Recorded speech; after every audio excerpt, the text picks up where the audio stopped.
Hey, what's up, everybody? Welcome back, Championship Leadership Podcast. And we got my man, Daniel Woodruff, a.k.a. the Gun Doctor. Check him out on his YouTube channel. What is it again, exactly? Gun Doctor TV. TV, yeah, that's right. Okay, so Gun Doctor TV, you got to go check him out. Hit him a subscribe. And he's got some awesome content. But we met at the reality TV show Surviving Man that we were contestants on. Yep. That was at the time of this in May of 2021 out at the Front Sight Firearms Training Center.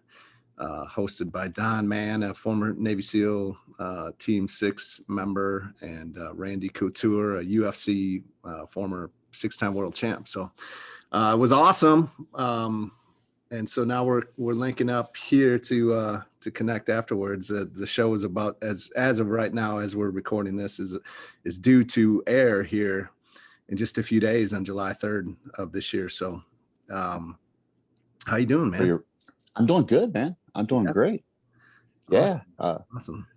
Getting those workout routines and staying in shape. And yeah, that's good. Yeah, we all, it was a lot of physical stuff inside of the show. So Don Mann leading up to it was telling us, hey, we need to be working out, doing this and that. And I think some of us were getting a little scared on like what was all going to be entailed, and we got our butts in gear.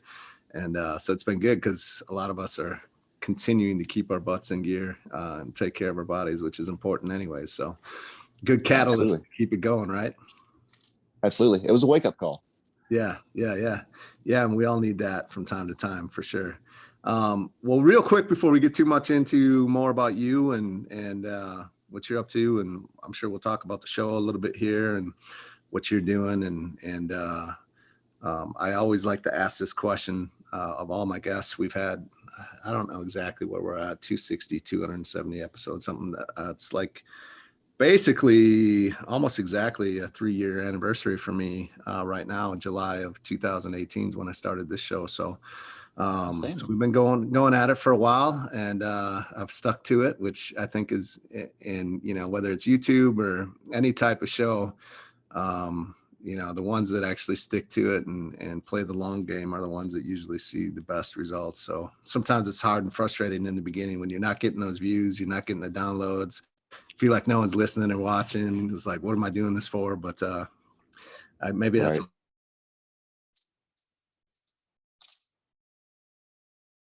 right. Make sure if you play the long game and commit to it and stick it out, the results are bound to happen at some point, right?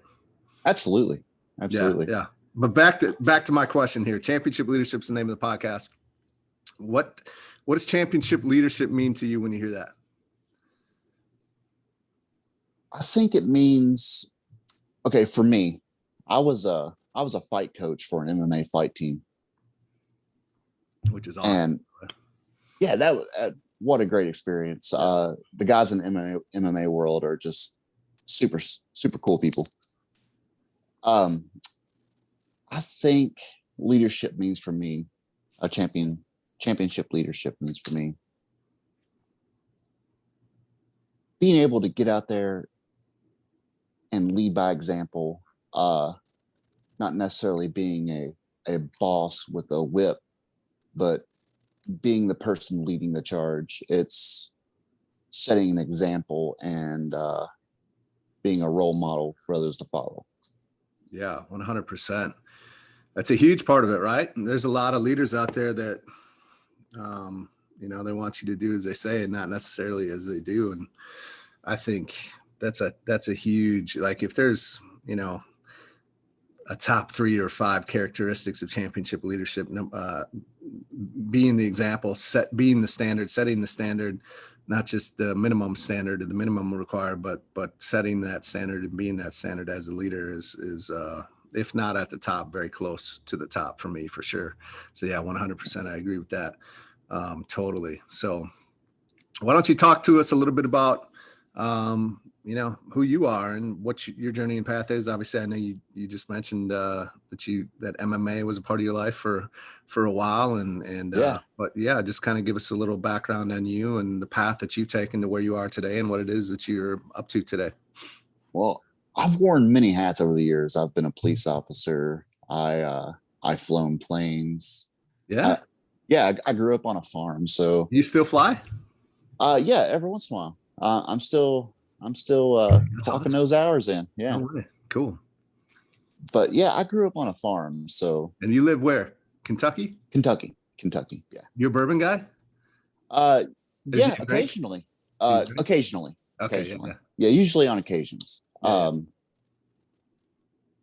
I hate the feeling of a hangover the next Yeah. day. No kidding. So I try to The older avoid we that. get, right? Yeah, the worse it Yeah. is.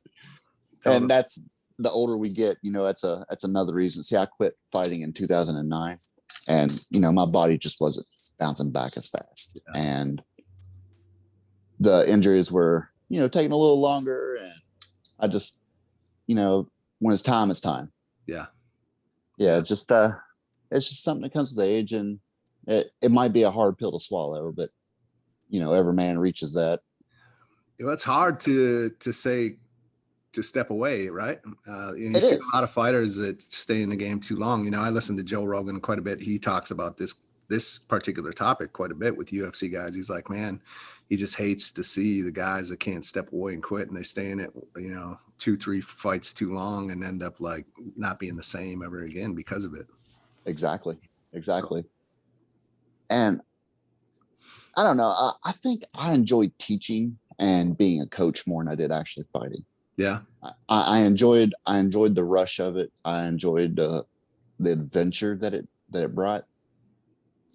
But shaping new fighters and instilling that sense of martial arts honor, because I started martial arts when I was a wee little one, and it's always been a part of my life. But instilling that in new martial artists and watching them grow and develop, it's just something awesome about that. Yeah. Yeah. Yeah, absolutely. So you go from that, you're coaching some MMA, and now what are you up to? What are you doing? The YouTube thing. Guns have always been a part of my life, Yeah. growing up. I don't even remember how old I was when I got my first gun. So Yeah. I was shooting before long ago. And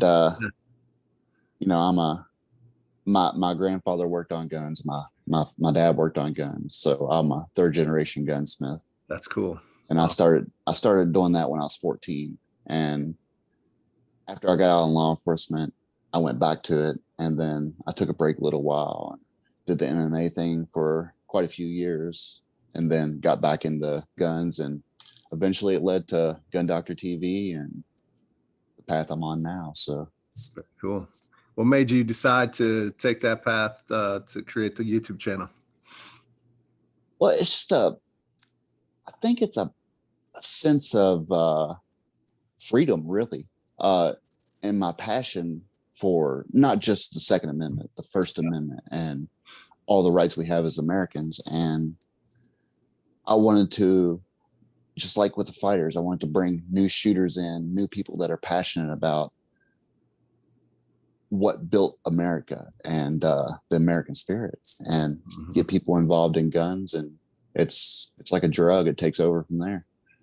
Yeah. So what are some of the cool opportunities that you've had through the Gun Doctor TV? Oh, well, Surviving Man was one of Surviving them. Man, definitely, right? That was one of them. Well, let's talk about that real quick. What was that experience like for you? Oh, it was great. It was tough. It was mentally challenging, but I would do it again in a heartbeat. Yeah. Wouldn't even hesitate. That was a great experience. And I got to meet a whole bunch of great like-minded people. And I'd do it again right now. Yeah, it was a cool experience for sure. Yeah, man, you were like, you were just like totally upbeat, and you could tell that you were definitely a gun guy, and that was fun to see, and that you're passionate about it. And and you were definitely one of the, there are 32 contestants, there's 32 personalities, and it's always interesting to see how everybody, especially when you don't know everyone and you come together for that first time, you spend 6 days together. It's a competition too, right? Which brings out certain qualities and certain people that was interesting to see too. And, but man, you were just one of those most upbeat, like just, and which I'm sure that's just who you are. And I could tell that, but like, just, like, yeah, you're in it. It was competition, was awesome experience for you. And you're like, just wanting everybody to succeed, I guess is the best way to say it. Like just super upbeat and picking everybody else up and cheering everybody on. And so, yeah, I really appreciated that from you. And, there was a few others that were similar in that way too. I think all in all, it was a great group of people, which is pretty amazing when you think about bringing 32 people from all across the country together that haven't met each other. It could have been very different, but for the most part, yeah, it was a cool group of people that really kind of came together pretty quickly. So that was fun. Yeah, it was. What was it like for you to have Randy Couture there, being a big MMA guy? That was pretty awesome. Randy is such a easygoing, cool guy, isn't it? Wasn't it? Yeah, I was like, you never know. I had no idea really, other than what you've seen on TV, and he's kind of been out of that game for a bit. But yeah, like you said, super easygoing. Like was there the whole time. Humble, like very down to earth, very easy to approach and talk with, and it was just awesome. It was very cool, very refreshing to see him there, and to kind of see who he is as a person was cool. It was very cool. So yeah, absolutely. And I think that's something the desert did was show you it really exposed who you were as a person with the challenges, the heat, the mental game of it, and it really brings out the best and worst in your characteristics. Yeah. Was there we've talked a lot about the best, and I don't think we need to name any names by any means, but did you see some of the worst in people come out a little bit? Yeah, even in myself, really. At one point, did you really? I had a holster malfunction, and shooting's my strong point. So okay, so you got a little frustrated. Yeah, I got frustrated and got a little mad. Might have cursed at the camera a little bit. But, that's right. That's competitiveness too. There's nothing, that's understandable. It is. Yeah, it is. Yeah. I ended up. It was the holsters that had the 2 locks. Yeah, a lot of people had issues with that, right? Yeah, I ended up getting mad. I just broke the second lock off and tossed it on the ground. Yeah, that was a moment for me that really, it was trying, Well, and I was one of the lefties. There was only 2 of us, and so we had like these. They didn't have the locks, but it was like a holster that more of a universal holster that didn't really fit the gun that we were using, and it was like really jammed in there, and so sometimes it was hard to kind of like get it to come out smoothly. And so, but yeah, I didn't. But I know that particular holster you're talking about, a lot of people had issues with that. So I don't know if they ended up throwing out some of the scores. They talked about doing that. Right. Yeah, they did talk about doing that, but who knows? Who knows, right? Yeah, exactly. Yeah, who knows? A lot of the stuff they were saying were, it was playing into the mind games. And so I took everything with a grain of salt that they said. Yeah, totally. Right. Yeah. And the rumors that would float around, and, I just kind of cruised through and did my thing, man. Yeah. Now, being a left-handed shooter, most of the guns there were set up for right-handed people. Is that challenge? Is that an issue for you, or? Yeah, big time. Like trying to get, the safety on and off, especially on the pistol systems that we were using, because a lot of times it was on the, like you say, on that opposite side. So it just takes more time, especially when you're not familiar with the gun to do that. Just, every little fraction of a second counts, and some of those things that we were doing too. So, it was definitely, I think we all, myself and the Fingerless Freak were the other lefty. Yeah, he was a lefty too. Yeah. And so, we both, I think, rolled with it fairly well. But yeah, it was definitely a challenge. A lot of the I don't know what you call it, the unisex or the ambidextrous weapon systems where they had it on both sides was awesome, you know, because then it felt like we were on a level playing field for that. But there wasn't a lot. Right on. Yeah. Yeah, I was kind of curious about that because, you know, I saw you had to use a different holster and all this, and I'm like, man, that's gotta be a struggle. It's gotta be a challenge. Yeah, and then they didn't want us for whatever reason to use like our trigger finger to take off the safety. They wanted you, so you had to like reach around. Yeah, that's awkward. Yeah, super awkward and slow, right, and clunky. Yeah. Now, just my opinion. I think they should have set, because they are ambidextrous. Those handguns, and you could put that safety on the other side, especially knowing there was only two of us, right? Exactly. Yeah. Yeah. But that is what it is. It was still fun, but it was still fun. What were some of your biggest takeaways or lessons from being on the show? I need to run more. Yeah. That's a big one. How's it going for you? You running? Yeah, I am now. Cool. Even when I was a professional fighter, I didn't run a whole lot. I got all my cardio from the gym. I was, you know, from shadow boxing and jump rope and stuff like that. Yeah. But I'm really starting to enjoy long distance running. That's awesome. Yeah, I don't know if you knew, but I just ran 100 miles out in Alaska and last week, and you know, I got into I'm not fast.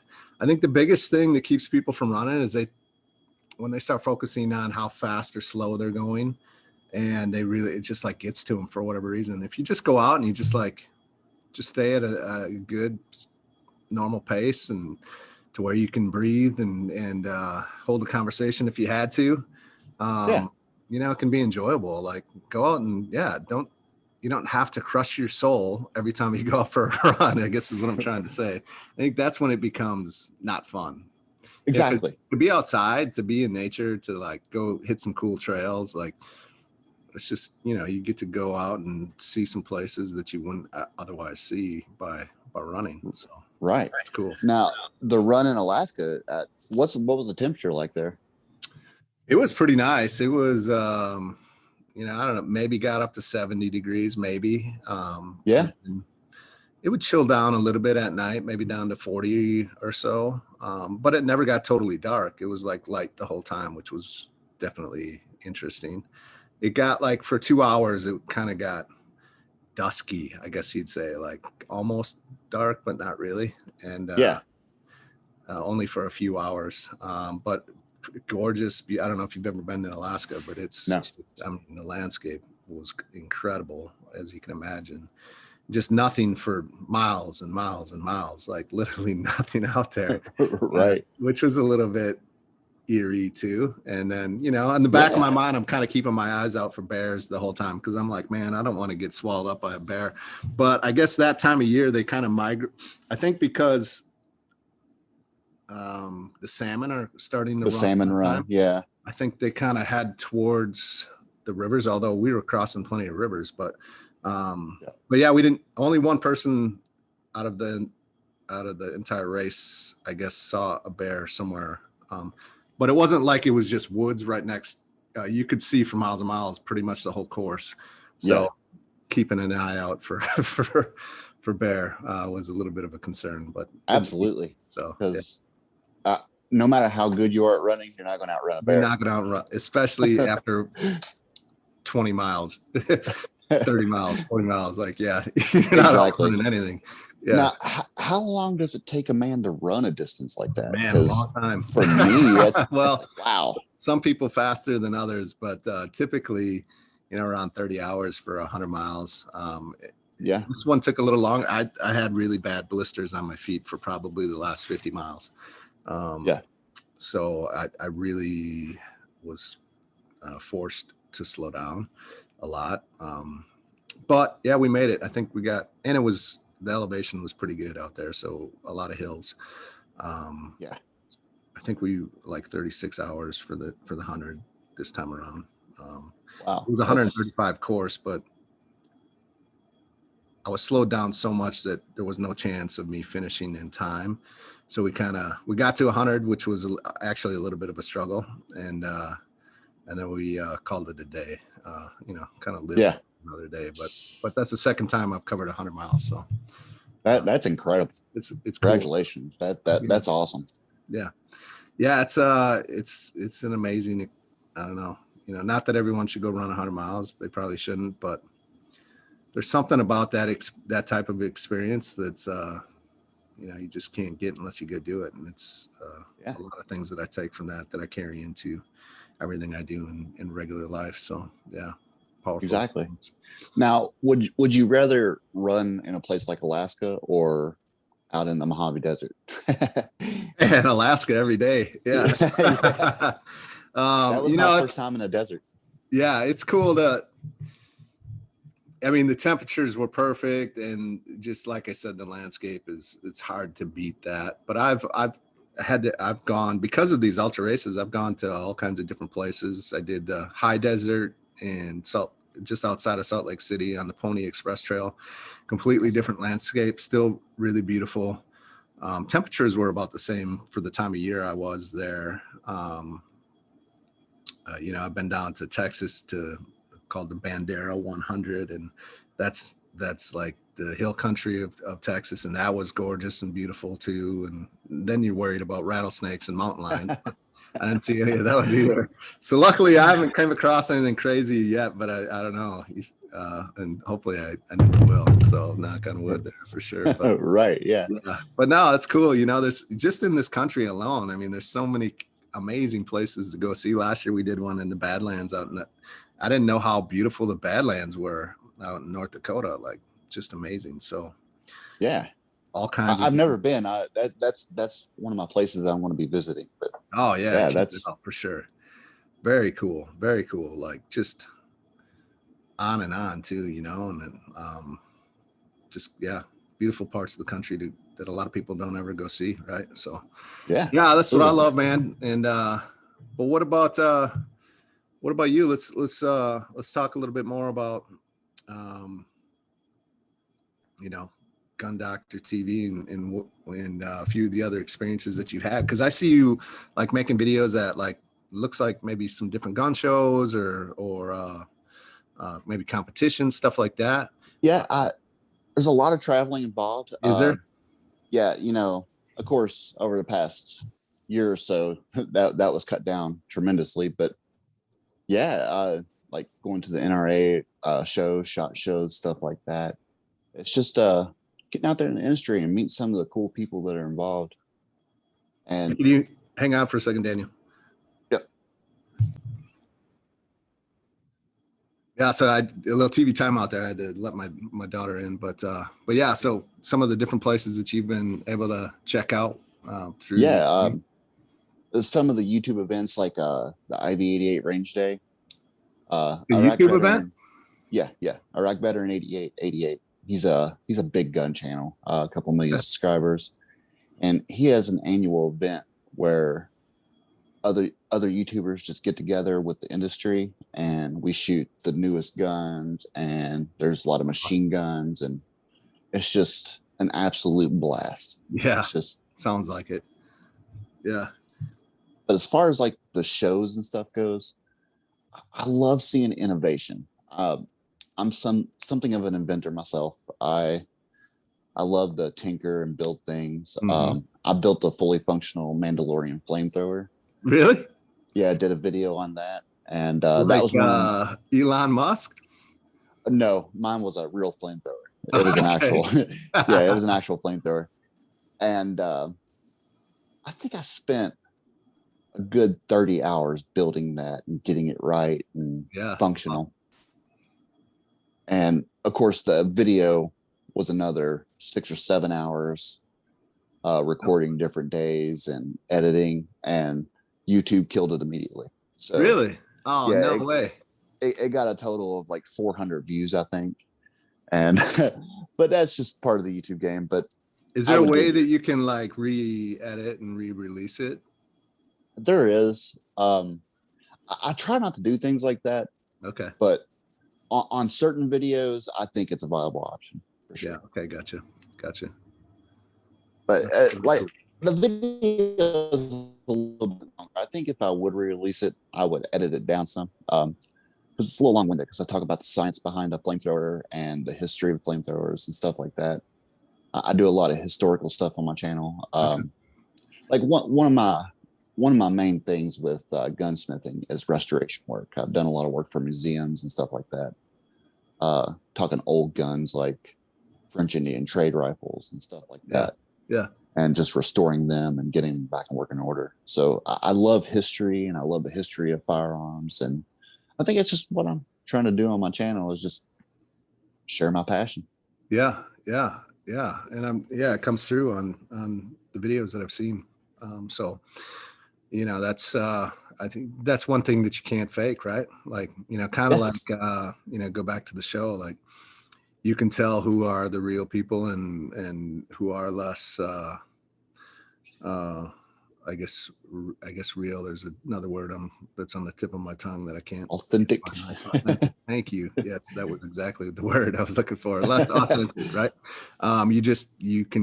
You just know it. We all know it. We all have that like meter in our soul that we like. You know it when you see it, and definitely comes across for you inside of your videos. So that's awesome. Keep doing that, right? Yeah, absolutely. What's the go ahead. Some of the videos, like my last video, are just goof videos. Like I had two high points that were in a house fire. Yeah. And one of them, it was completely trashed. But the other one, I got it operational. And we actually did a video. We shot it. And I wanted to do something else to try to stop these. So we made some thermite. And yeah. That you was, made it yourself? Oh, yeah. Yeah. Yeah. Okay. Absolutely. Yeah, no, I saw that video. I was like, oh, he's like, what's going on here? Or I saw like the trailer for it or whatever, like melted them. Did it melt it down? Yeah, it's pretty interesting. 4,000 degrees has a strange effect on things. Yeah, I imagine, right? That's cool. It's good that it's fun. You got to have fun too, like you said. Absolutely. What's the vision for you with your channel and everything that you are looking to do and the message that you're communicating, near future, even where do you want to go? Where do you want to take things with the Gun Doctor TV in the next 5 years? I just want to keep growing it. And eventually my end goal is to host an actual TV show. Okay. To host a gun related TV show. And, I can't give too many details, but that actually might be happening. I was going to say, do you got some plans to make that happen? Is that something you've had to be? I do. And proactive on, or is it something that's came to you, or how does that? I've been proactive about it. Yeah. I found in life that if you want to pursue anything, it's not just going to get handed to you. Yeah. Yeah. It takes hard work and dedication. All right. Yeah. So, man. So you got some things in the works, you're saying? I got some things in the works, and I've talked to some people who can make things happen, and I think some things are getting ready to roll out. So that's exciting, bro. Nice. Can't wait to hear about it. That'll be great. Yeah, it's going to be pretty interesting. Yeah, absolutely. Well, good for you, man. What's this is a question I like to ask, and we can kind of start to wrap it up here a little bit, but what's a point in your life where kind of a critical moment where kind of those fork in the road, excuse me, fork in the road moment where, had you made a different decision in life, could have you in a very different place. Obviously you made the decision that you did that has you where you are today, but I think there's a lot of people, especially nowadays, with the last year and a half that we've had of the pandemic and the hardships because of that and the lockdown and just all the stuff that it's been a challenge for a lot of people. And they're in that moment now trying to decide which way to go. Is there a moment or two that you can share with us of? Absolutely. I think one of the biggest moments in my life was when I decided to stop being a police officer. Mm-hmm. I really enjoyed it. I love investigating. I was on the SRT team as a sharpshooter, and I love being able to help people in need. So when I decided to stop being a police officer, it was a decision I made with my wife, because the job was affecting my relationship. And I've been with my wife for 18 years now, and you know, I've been in it for the long haul, Yeah. and so I made the decision to leave that field. And if I hadn't, you know, I don't know where my life would be at right now. Yeah. Right. You know, I might be a single man and all fat and sitting in front of a or sitting in front of a TV, or you know, Yeah. who knows where those paths lie. So that was one of the big critical moments in my life that really led me to where I am now. What was the decision there for you? Why did you want to leave? Well, it was causing a friction. It was causing a wall between my wife and I. Yeah. Okay. Gotcha. And I decided, you know, my wife was more important than what I was doing. Yeah, absolutely. And yeah, and it's one of the best decisions I ever made. You know, we have a beautiful family. I have a 17-year-old daughter that I'm currently teaching to drive, and that's interesting. And a 14-year-old son, and it's just yeah, it's great. How old are you? And, 38. Okay. Yeah. Awesome. Yeah, and they're all super involved in everything I do. We're really tight knit. They're all shooters. Yeah. And my son, he's at the same age I was when I started training as a gunsmith, and now he's passionate about it. So Cool. I think the trade's going to pass on another generation. That's awesome, man. That's really awesome.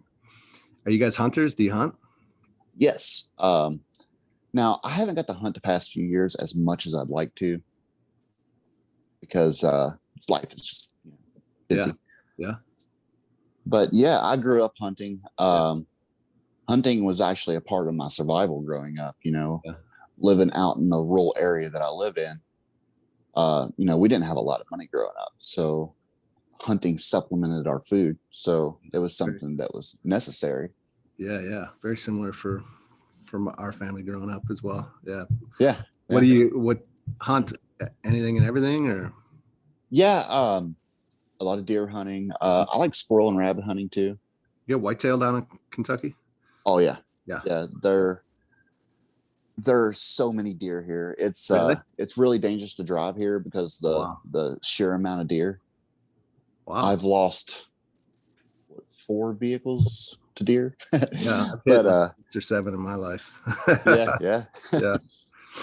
But yeah, it's nothing to drive a mile and see 15 deer along that mile. It's there's a ton of them, because Kentucky, where I live at, you know, there's a lot of grassy fields, there's a lot of hay, there's a lot of woods. So it's a perfect place for them to grow and thrive. Deer hunting. Something I want to get involved in is dangerous hunting. I want to go hunt a grizzly bear. That's something I've always wanted to do. Yeah. So if I ever make a trip to Alaska, that's probably why I want to be there. Yeah. And do you follow Cam Haines at all? I've seen some of it. Yeah. The bull hunter, but yeah.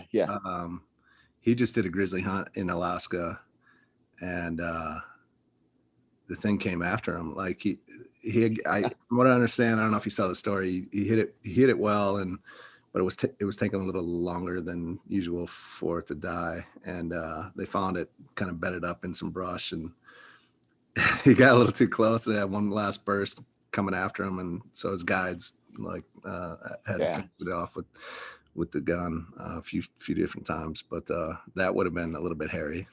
Yeah. Well, grizzlies are tough. Yeah, they're huge too. When they get injured, they go into this enraged berserk mode and survival mode, right? Yeah, absolutely. It would be an incredible hunt, though. Yeah, it would be. Would be. And I would like to go to Africa and do some hunting too. Okay. Yeah. There's a lot of game over there that I would like to try some meals, you know. Oh, right. Yeah. Very cool.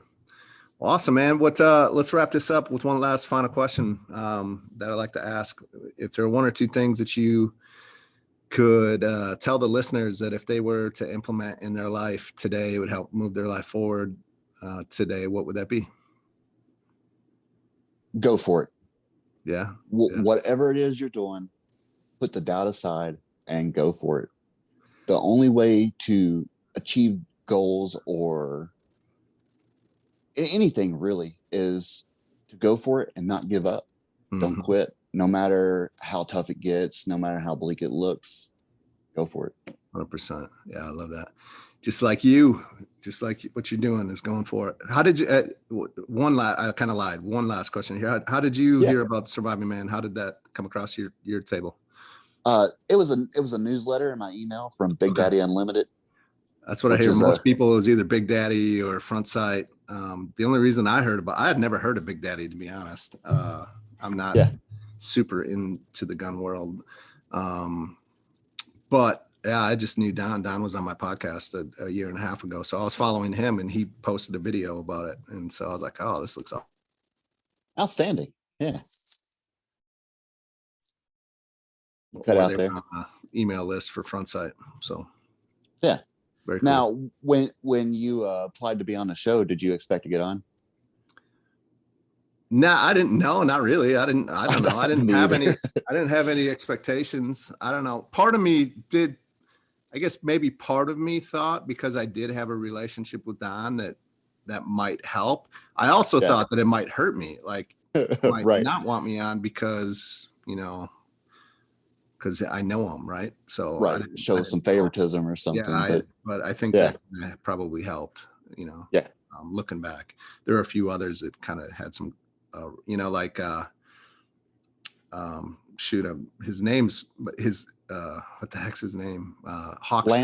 Lance, thank you, Lance Burton. Yeah, Lance Burton. They wrote a book together, so I mean, obviously sure did. I didn't realize that until Don and Lisa had done some work together. Yeah, they worked together, so yeah, it does pay to know people. So it does. Now, I didn't know Don. Okay. I literally submitted a 40-second video.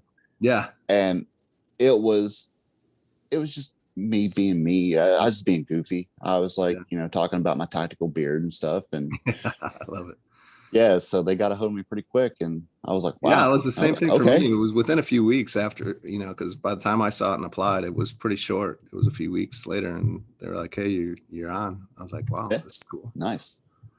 So, well, what are a few ways we can follow you and obviously YouTube channel, but mention that again. And, how can we follow you on social media, or you got a website, anything like that? Website is in the works. Okay. It's something I've slacked on. But I'm all over social media. Gun Doctor TV, all one word. And you'll see my ugly mug on there with the tactical beard, I guess. Tactical beard, that's right. All right. Beautiful, man. Well, I appreciate you coming on today, and excited to see the show and how that all turns out. And we'll definitely stay in touch for sure. So have a great day, man. Thanks for having me on.